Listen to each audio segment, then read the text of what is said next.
Tu veux manger du bon saumara à la frite et tu sais pas comment le faire? Assieds-toi, je te montre ça tout de suite. Tu commences déjà par mettre une casserole au feu. Tu rajoutes l'huile, un peu de sel, ta viande que tu vas venir bien frire. Et une fois que ta viande est bien frite, tu rajoutes l'oignon, la tomate concentrée, l'aubergine découpée en dés, l'aubergine noire découpée en dés. Laisse tout ça au feu pendant au moins 10 minutes.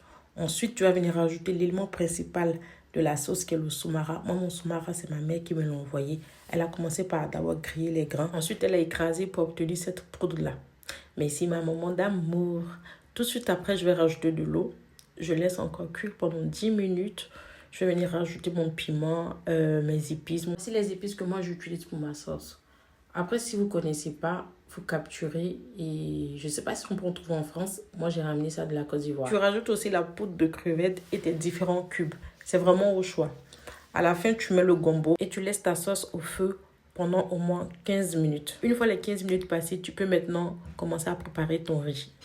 Ton riz, tu le prépares comme tu as l'habitude de le faire, mais sauf que là, tu vas devoir ajouter le gombo et l'aubergine.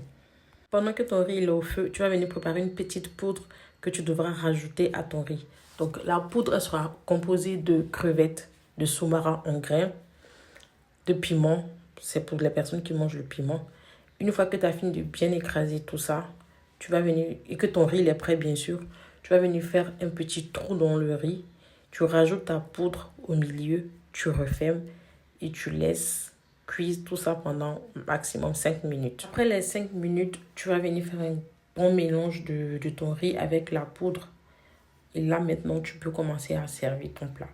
Il est prêt. Je te donne une astuce de cuisine. Lorsque tu prépares ta sauce, rajoute toujours du sel avant de mettre ta viande. Ça donne un bon goût à ta sauce et tu n'auras pas besoin de mettre 1000 épices pour que ta sauce elle soit douce. Juste le sel au départ, ça va vraiment donner un bon goût à ta sauce. Bon appétit, salam alaikum chez vous. Et j'espère que votre ramadan se passe très très bien. Bon ramadan tout le monde. Et n'oublions pas de faire des zikrs, n'oublions pas de faire nos prières.